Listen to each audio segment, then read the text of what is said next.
Bem-vindos ao WW Especial. Prestem atenção nessa pergunta aí, a tarja, como a gente fala na telinha de vocês. O mundo está mais perto de uma guerra global? Eu não sei se depois desse programa vocês vão dormir em paz ou, ao contrário, não vão conseguir dormir achando que o pesadelo não acaba nunca. A gente vai tratar disso. A pergunta é super atual, ela tem ocupado um bom espaço, inclusive, não só na imprensa especializada, nas publicações especializadas, melhor dito, mas em boa parte da grande mídia internacional também. Bom, é uma questão muito importante com a qual nós nos deparamos hoje, né? Percebe-se que uma guerra se torna global quando ela deixa de envolver apenas os beligerantes originais, né? E passa a afetar diretamente diversas regiões do planeta.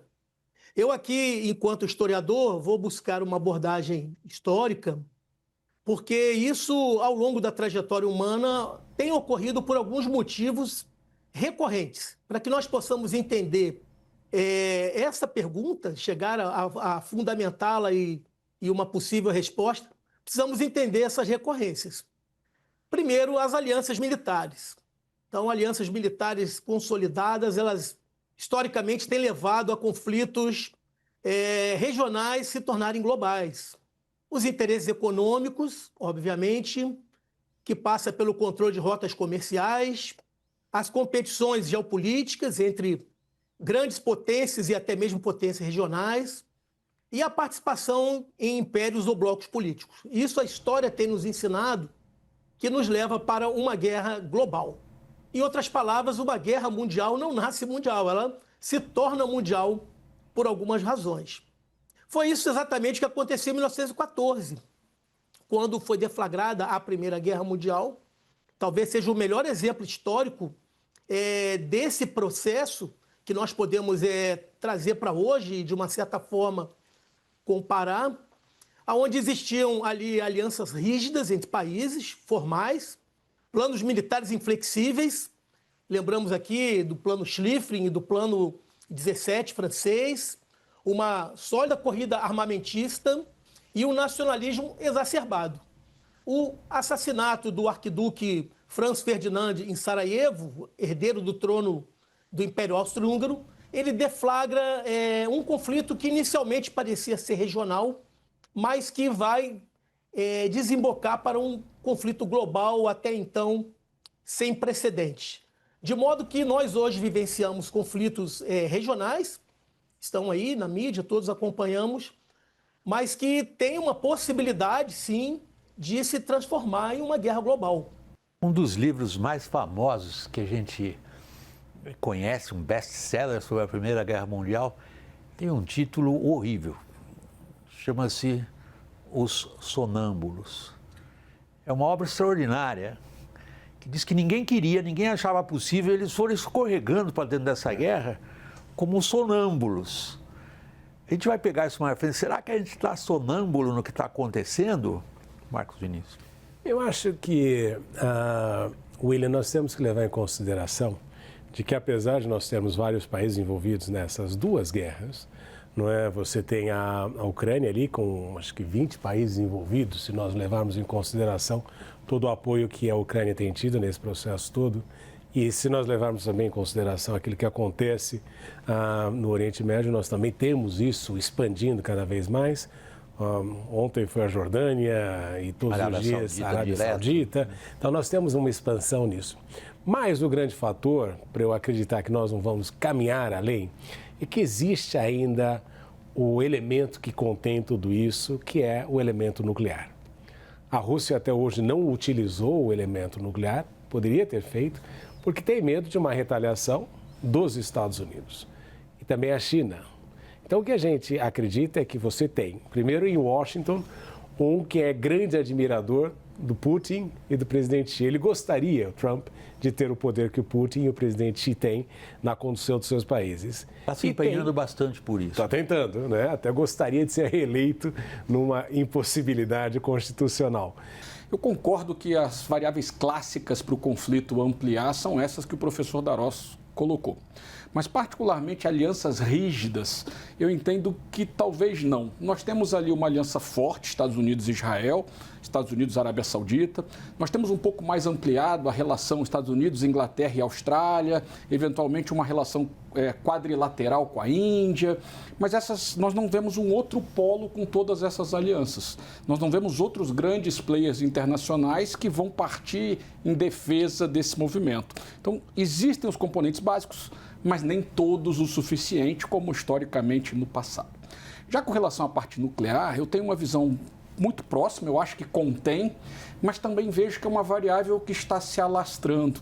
O acordo Estados Unidos-Arábia Saudita começa a fragilizar essa questão da contenção nuclear, a possibilidade da Austrália estar com submarinos nucleares agora já em 2030, já mostra também um esvaziamento do controle nuclear. Então, o equilíbrio nuclear, ele no momento é bastante presente, mas talvez em um horizonte futuro isso seja mais uma variável de risco do que uma variável de estabilidade. Então, eu acabo me posicionando um pouquinho diferente. Eu acho que o conflito mantém regional, ele ainda não tem todo o combustível para se alastrar, mas por caminhos diferentes de análise. Pelas alianças ainda serem rígidas, mas unilaterais, e pela estabilidade nuclear está mudando no tempo, mas esse tempo ainda está num futuro de curto prazo.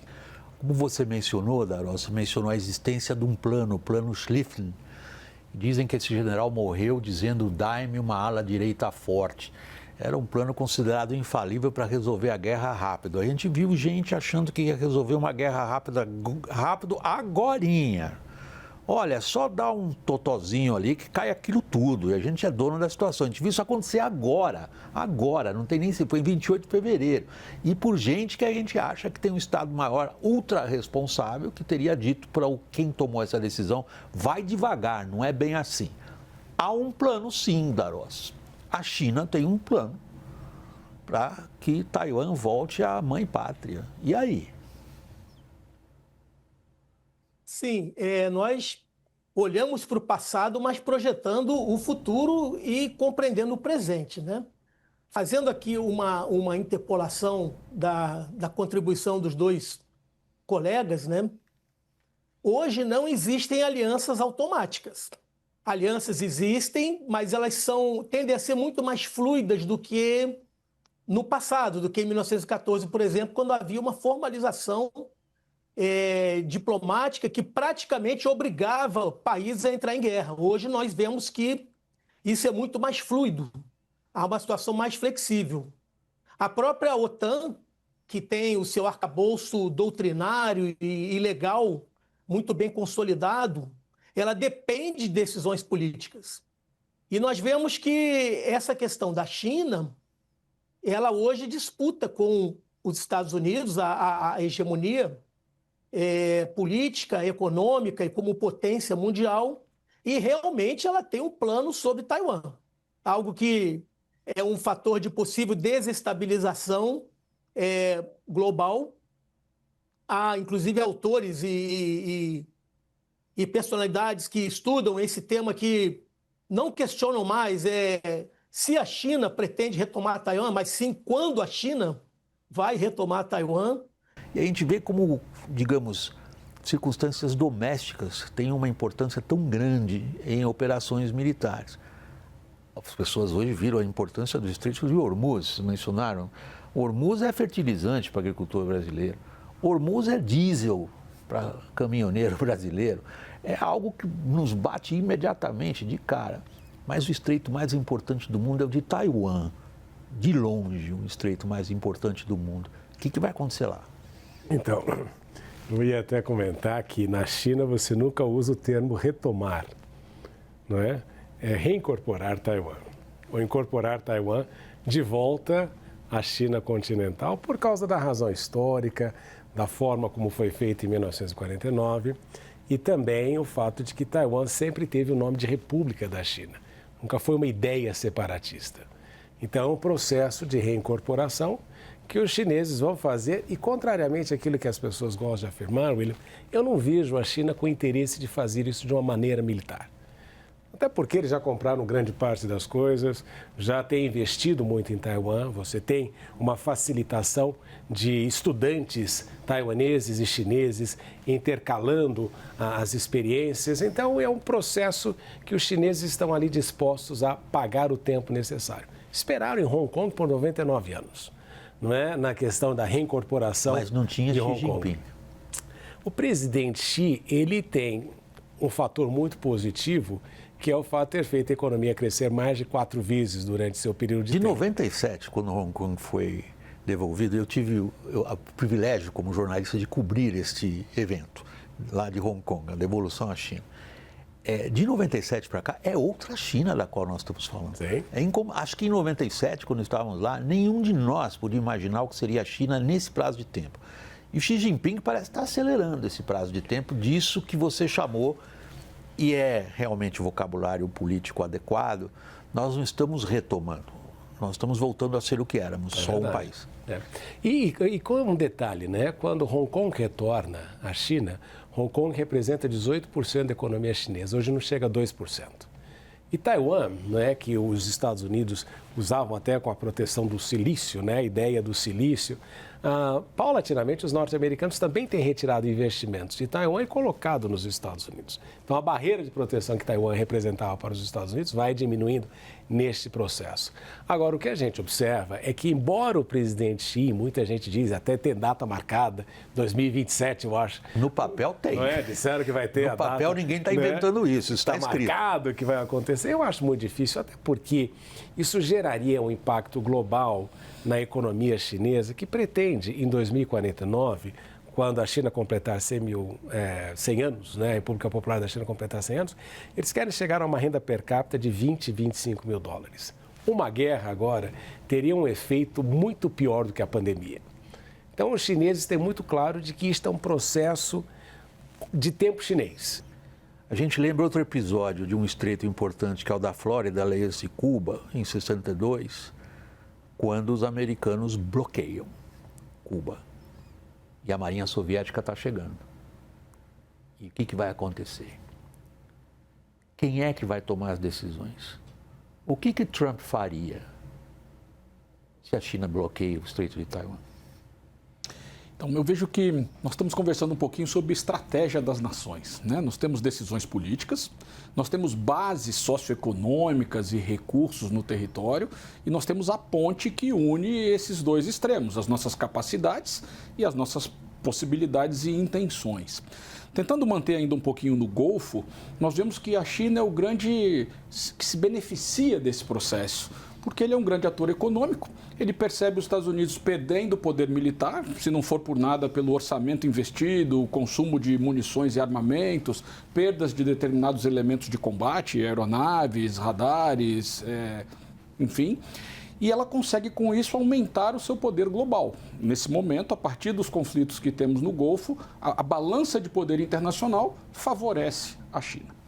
Na sequência disso, ela continua se armando, é óbvio. Nós tínhamos uma marinha que era mais restrita a águas interiores, agora é uma marinha com penetração de maior competência, começou a ter porta-aviões, absorve tecnologias mais avançadas, vem avançando muito em tecnologias quânticas, radares quânticos que dificultam, por exemplo, submarinos, que dificultam aviões invisíveis. Então, ela tem um poder militar crescente, que ela vem se estruturando para isso, mas ela vem se beneficiando de bom comércio, riquezas, melhoria de qualidade de vida.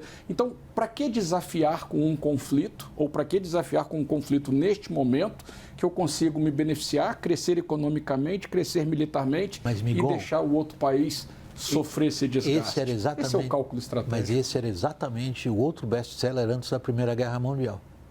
O best-seller publicado em 1913 tentava provar por que uma guerra seria impossível devido à integração econômica entre os participantes. A gente considera hoje um dos piores problemas em economia a ideia de interromper a interdependência entre essas economias, que você acabou de citar, na questão dos semicondutores. Está todo mundo dependendo do outro. Romper isso daí talvez seja uma das coisas mais críticas. Qual é a intenção dos americanos? Bom, os americanos hoje, a meu ver, eles se encontram diante de um cenário bastante complexo, especialmente pela forma de governo que está sendo exercida atualmente, né? Uma forma bastante disruptiva, fora de padrões políticos internacionalmente praticados. Mas eu vejo que há uma preocupação grande com a multipolaridade atual. Quanto mais centros de poder existem, maior a complexidade do sistema, da governança desse sistema, né? Então, hoje temos próprios Estados Unidos, com as suas questões, por outro lado, a China, a Rússia, a União Europeia, a Índia e potências médias regionais que frequentemente, e até mesmo por causa da governança dos Estados Unidos hoje, que tem exercido os seus tarifaços aí a diversos países, tem entrado em atrito. Além disso, eu incluiria a questão da corrida tecnológica.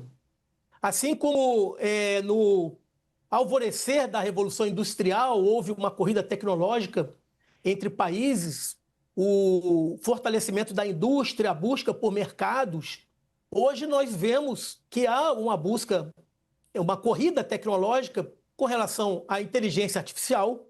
Nós vemos aí Estados Unidos e China ombro a ombro disputando esse mercado. Os semicondutores, e aí incluímos as terras raras, tão importantes e tão faladas no presente momento, a tecnologia de armas hipersônicas, uma nova corrida espacial e a computação quântica. Então nós vemos que os Estados Unidos ele tem, a meu ver, se sentido ameaçado por essas outras potências que estão nessa corrida e também, agora voltando agora para o MAGA, né, os nacionalismos exacerbados, intensos, aquilo que o próprio MAGA defende, né, frequentemente e historicamente sempre dificultaram negociações. O fator Trump. A China tem medo do Trump? Eu acho que não, William, porque a China tem tratado o Trump como o grande construtor da nação chinesa, como eles reconhecem, porque a cada medida que ele toma, ele de alguma maneira fortalece ainda mais a China. Mas isso é uma ironia, né? É irônico, mas é real. Veja só, vamos pensar assim, nós sempre consideramos os Estados Unidos como cumpridores de regras, internacionalmente falando. Nessa guerra do Irã, você tem os Estados Unidos indo contrariamente ao memorando que assinou. Na questão da Arábia Saudita, retornou.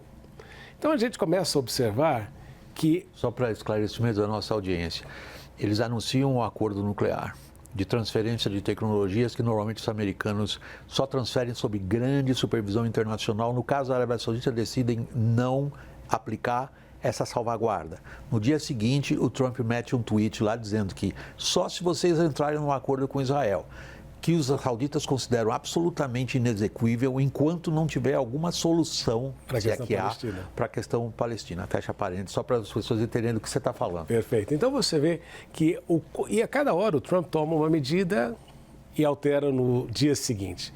A China vem, nesse processo, acumulando uma reputação de confiabilidade. O que o presidente Xi diz, ele cumpre. Os países africanos fez a isenção do imposto de importação, de entrada livre para as mercadorias africanas na China. Então, ele observa, e a China observa, não é, os erros de Trump acontecendo, não querem que os Estados Unidos entrem numa situação pior, porque afinal são grandes detentores de dívida norte-americana, também é um mercado muito importante para os chineses, mas eles observam como parte do processo histórico.